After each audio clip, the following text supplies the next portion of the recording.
Good morning students, how are you all?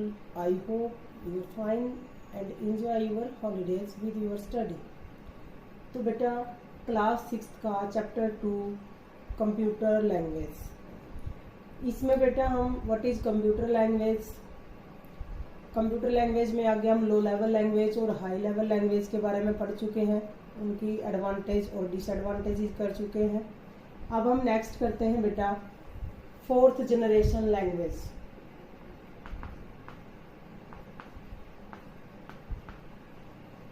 जो हमारा computer language का टाइप है फोर्थ जनरेशन लैंग्वेज। बेटा देखिए, जो हमारी लो लेवल लैंग्वेज थी उससे इजी हाई लेवल लैंग्वेज हुई। अब उससे इजी 4GL लैंग्वेज यानी फोर्थ जनरेशन लैंग्वेज, इसकी शॉर्ट फॉर्म है 4GL, फोर्थ जनरेशन लैंग्वेज। तो उससे इजी बेटा ये है। जो हमारी फोर्थ जनरेशन लैंग्वेज है, fourth generation language characteristically consist of English word and phrases, thus uses an English like syntax to simplify software development and help the programmer to write the program easily। जो हमारी fourth generation language है बेटा, इसमें English के word, phrases, sentence use किए जाते हैं, जिससे प्रोग्रामर को सॉफ्टवेयर डेवलप करना काफी इजी हो जाता है इंग्लिश लैंग्वेज की हेल्प से, क्योंकि इसमें मोस्टली इंग्लिश लैंग्वेज के word, sentence, phrases, word, sentence use होते हैं। ठीक है बेटा। तो हमारी फोर्थ जनरेशन लैंग्वेज में अगर हमें थोड़ी बहुत नॉलेज है प्रोग्रामिंग लैंग्वेज की, ये इतनी इजी है, उसमें भी जिस बंदे को थोड़ी बहुत नॉलेज है प्रोग्रामिंग लैंग्वेज की वो भी इजीली प्रोग्राम बना सकता है। इतनी इजी होती है हमारी फोर्थ जनरेशन लैंग्वेज। तो बेटा नेक्स्ट देखिए, generally most 4GL are use to access database. ज्यादातर इनका यूज किया जाता है फोर्थ जनरेशन लैंग्वेज का एक्सेस डाटाबेस के लिए। It is also machine independent language. ये भी मशीन इंडिपेंडेंट है, आप इसको किसी भी मशीन पर ऑपरेट कर सकते हैं। ये नहीं है कि एक पर्टिकुलर मशीन पर ही एग्जीक्यूट होगा प्रोग्राम इसका, ऐसा नहीं है बेटा, ये मशीन इंडिपेंडेंट लैंग्वेज है। अब बात आती है कि डाटा एक्सेस डाटाबेस के लिए इसका ज्यादा यूज होता है। जो हमारा डाटाबेस होता है बेटा, डाटाबेस क्या होता है? Database is an organised collection of data stored. Database is an organized collection of data stored and accessed electronically। Organized वे में डाटा को स्टोर करके रखना इलेक्ट्रॉनिकली, उसको हम डाटाबेस कहते हैं। ठीक है बेटा। तो उनका डेवलपमेंट करने के लिए इसका लैंग्वेज का यूज ज्यादा होता है और इसमें सॉफ्टवेयर कम बनाए जाते हैं बेटा। अब इसके एग्जांपल देखिए बेटा, कौन सी लैंग्वेज आती है इसके अंदर। पर्ल लैंग्वेज है, रूबी लैंग्वेज है, पाइथन लैंग्वेज है, ये सब हमारी 4GL लैंग्वेज है बेटा। बहुत इजी होती है इनके अंदर कोडिंग करना। ठीक है बेटा। अब हम नेक्स्ट करते हैं advantages of 4GL।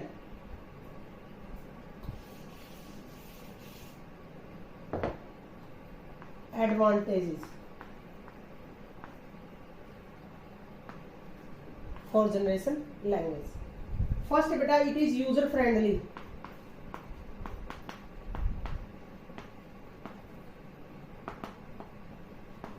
User friendly कैसे? यूज करने वाले के लिए फ्रेंडली है, उसके लिए इजी है ये लैंग्वेज। यूजर कौन है? प्रोग्रामर। प्रोग्रामर के लिए बहुत इजी है ये language. Secondly, it is easier to use.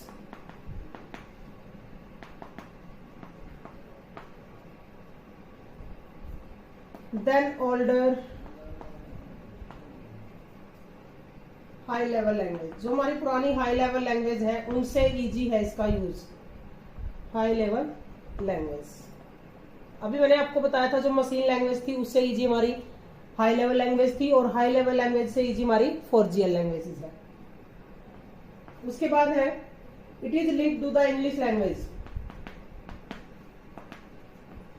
Linked to the English language. English language के अभी मैंने बताया कि वर्ड, फ्रेजेस, सेंटेंस इसके इंग्लिश लैंग्वेज के ज्यादा यूज होते हैं, इसलिए ये लिंक्ड किससे है? इंग्लिश लैंग्वेज से। ठीक है बेटा। उसके बाद इसकी डिसएडवांटेजेस क्या है?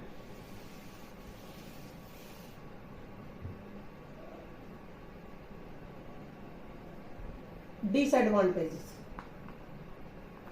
हानियां, कमियां। प्रोग्राम कैन स्लोअर देन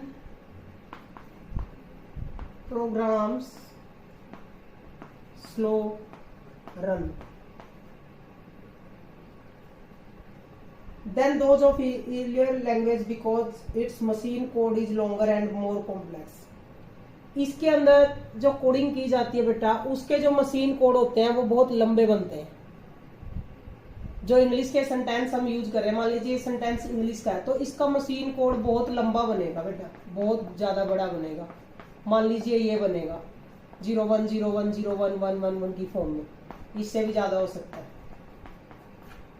तो इसको ट्रांसलेट करके रन करने में बहुत ज्यादा टाइम लगेगा, तो इस वजह से इसकी प्रोग्रामों की जो रनिंग स्पीड है वो स्लो होती है कंपैरिजन में हाई लेवल लैंग्वेज के या मशीन लैंग्वेज के। मशीन लैंग्वेज में तो बहुत ही फास्ट होता है क्योंकि उसको तो डायरेक्ट अंडरस्टूड करता है कंप्यूटर, तो उसमें इतना टाइम नहीं लगता। लेकिन HLL से ज्यादा भी स्लो होती है 4GL लैंग्वेज की प्रोसेसिंग। सेकेंडली बेटा, इसमें जो सॉफ्टवेयर बनाए जाते हैं उनमें हैंग प्रॉब्लम ज्यादा होती है। कोई भी एप्लीकेशन सॉफ्टवेयर बनाया गया, जैसे आप कंप्यूटर उस पर अपने फोन पर एप्स यूज करते हो, तो उनमें हैंगिंग प्रॉब्लम ज्यादा है, हैंग होते हैं वो, स्लो प्रोसेसिंग होने के कारण हैंग हो जाते हैं। ठीक है बेटा, तो ये उसकी डिसएडवांटेज थी। आई होप कि आप ये कंसेप्ट आपको क्लियर हो गया होगा। अब बेटा हम डिफरेंस कर लेते हैं HLL लैंग्वेज में और लो लेवल लैंग्वेज में। वैसे तो हमने आपको अलग से सारा कुछ बताया है, लेकिन थोड़ा सा फिर भी हाईलाइट कर लेते हैं। HLL जो प्रोग्राम है इसकी फुल फॉर्म क्या बेटा? High level language. It programming friendly language.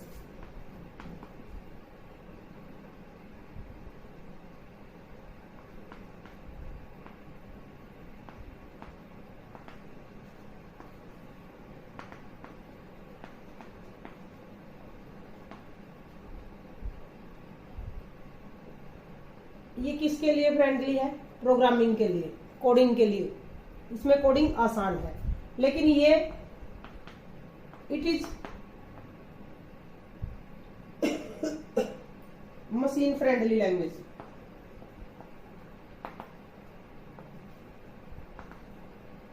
ये मशीन के लिए ज्यादा इजी है, प्रोग्रामर के लिए बहुत मुश्किल है, लेकिन मशीन के लिए ये इजी है इसको समझना। तो ये मशीन फ्रेंडली है, या आप इसको यूजर फ्रेंडली कह सकते हो या प्रोग्रामिंग फ्रेंडली कह सकते हो। ठीक है बेटा।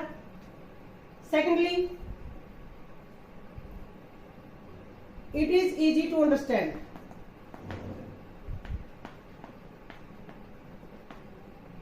इसको समझना आसान है। It is complex to understand. इसको समझना मुश्किल है।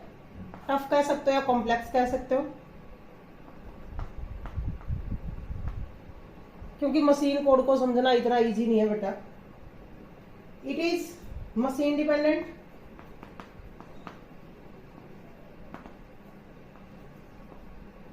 इंडिपेंडेंट,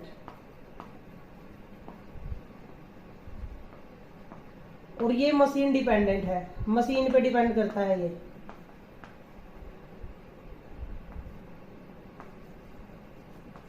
हर मशीन पर आप इसको रन नहीं कर सकते, इसको आप जिस मर्जी मशीन पर रन कर सकते हो। ये मशीन डिपेंडेंट है, ये मशीन इंडिपेंडेंट है। नेक्स्ट है, it is simple to debug.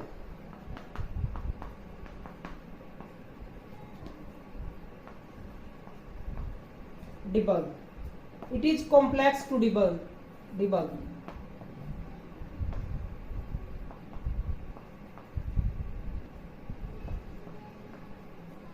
अब डिबग वर्ड क्या होता है बेटा? डिबग, बग्स तो मैंने आपको बताया कि एरर होते हैं, और डिबग एरर को फाइंड करके उनको रिमूव करना। डिबगिंग कहलाता है। एरर फाइंड करके उनको रिमूव करना, यानी जो मिस्टेक्स हमने की है कोडिंग के अंदर उनको ठीक करना डिबगिंग कहलाता है। तो इसके अंदर डिबगिंग करना कॉम्प्लेक्स टफ है, मुश्किल है बेटा, एरर ढूंढने और फिर उनको रिमूव करना। लेकिन जो हमारी HLL लैंग्वेज है इसके अंदर सिंपल है, एरर फाइंड करना और इनको मतलब रन करना। ठीक है बेटा, तो ये थोड़ा हमने किया डिफरेंस HLL और लो लेवल लैंग्वेज का। उसके बाद बेटा अब हमने एक लाइन यहाँ रिपीट की थी HLL के अंदर कि जो हमारी HLL लैंग्वेज है उसको ट्रांसलेटर ट्रांसलेट करता है मशीन लैंग्वेज के अंदर। तो अब हम पढ़ लेते हैं बेटा ट्रांसलेटर के बारे में। ट्रांसलेटर क्या होता है?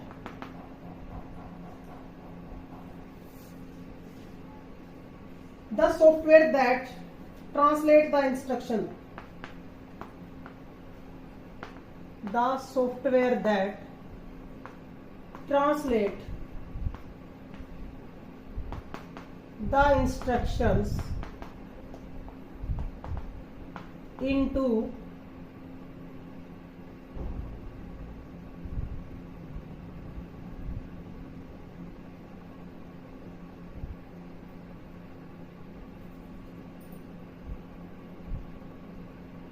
instructions of different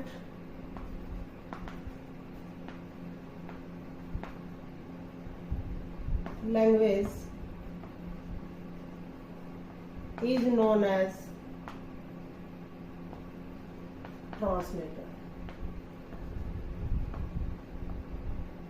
देखिए बेटा, the software that translate the instruction, एक सॉफ्टवेयर है ट्रांसलेटर जो ट्रांसलेट करता है इंस्ट्रक्शंस को of different languages. Different type की लैंग्वेजेस के जो सॉफ्टवेयर डिफरेंट टाइप की जो लैंग्वेजेस है उनको ट्रांसलेट करता है किसके अंदर? मशीन लैंग्वेज के अंदर। कौन सी लैंग्वेज है वो? जैसे HLL लैंग्वेज है। HLL लैंग्वेज में हम यूज करते हैं वो इंग्लिश के वर्ड, मैथमेटिक्स, सिंबल्स, तो इनको ट्रांसलेट करता है किसमें? मशीन कोड के अंदर। कौन करता है वो? ट्रांसलेटर, जो एक सॉफ्टवेयर है। ठीक है बेटा,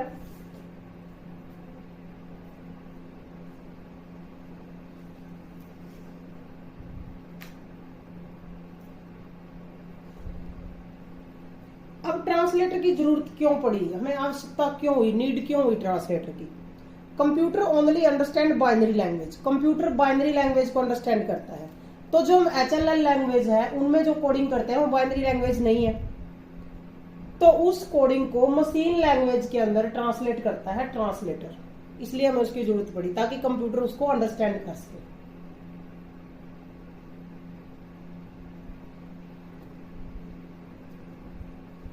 secondly, people don't speak binary well, they prefer high level language. क्योंकि हम स्पीक नहीं कर सकते, बोल नहीं सकते मशीन लैंग्वेज को, इसलिए हम हाई लेवल लैंग्वेज को प्रेफर करते हैं। तो फिर उसको ट्रांसलेटर की जरूरत होगी ही होगी कंप्यूटर को अंडरस्टैंड करने के लिए। Computer can understand instruction only when they are written in their own language, the machine language. Computer किसी भी इंस्ट्रक्शन को तभी समझेगा जब उसकी खुद की लैंग्वेज में वो लिखी हुई होगी। Therefore, a program written in any other language should be translated into machine language. The software that translates the instruction of different language is known as translator. ठीक है बेटा, अब हम करते हैं types of translator. Types of translator, इसके type कौन कौन से हैं? फर्स्ट है कंपाइलर, सेकंड है इंटरप्रीटर, बेटा प्रिंटर लिखते हैं बच्चे, इंटरप्रीटर, और थर्ड है असेंबलर।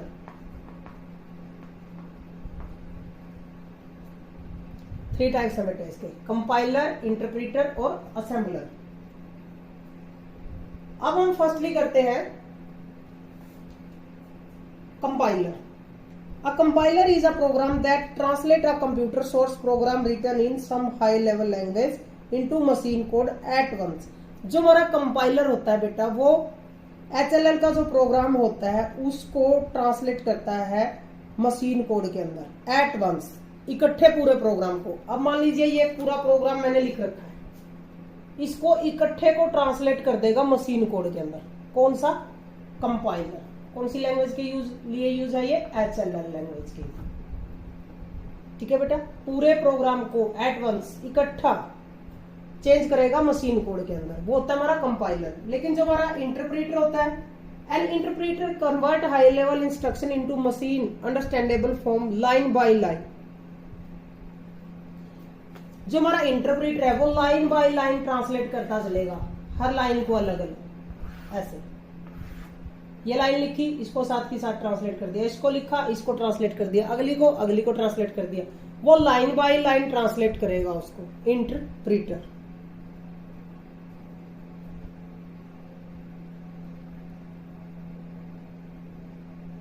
ठीक है बेटा, उसके बाद आता है हमारा assembler. An assembler converts program written in assembly language into machine language. जो हमारा असेंबलर है बेटा वो कन्वर्ट करता है प्रोग्राम कौन सी लैंग्वेज के? जो असेंबली लैंग्वेज है उसके प्रोग्राम को कन्वर्ट करता है मशीन लैंग्वेज के अंदर, वो होता है हमारा असेंबलर। वो स्पेशली असेंबली लैंग्वेज के लिए ही यूज होता है। ठीक है बेटा, तो ये हमारे तीनों टाइप थे ट्रांसलेटर के।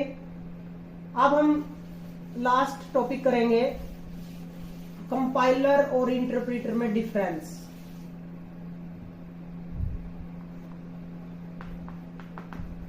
Compiler, interpreter. कंपाइलर क्या है? It convert HLL program into machine level language at one go. It convert HLL program into machine language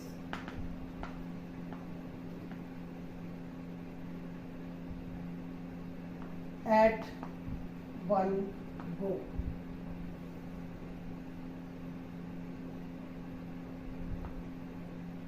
जो हमारा कंपाइलर है वो कन्वर्ट करता है HLL प्रोग्राम को इकट्ठे एक टाइम में, पूरे प्रोग्राम को कन्वर्ट कर देता है। लेकिन जो हमारा इंटरप्रीटर है, it converts HLL program into machine language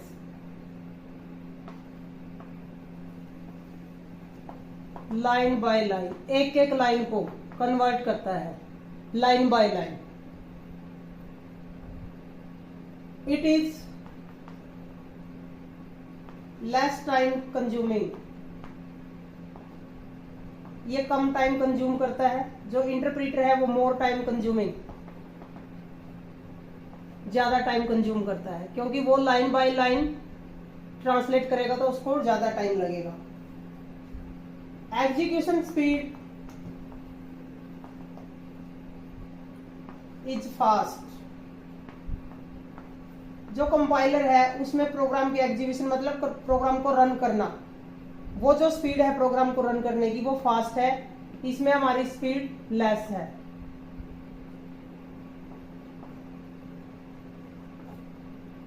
ये फास्टली रन करेगा, ये कम स्पीड में करेगा।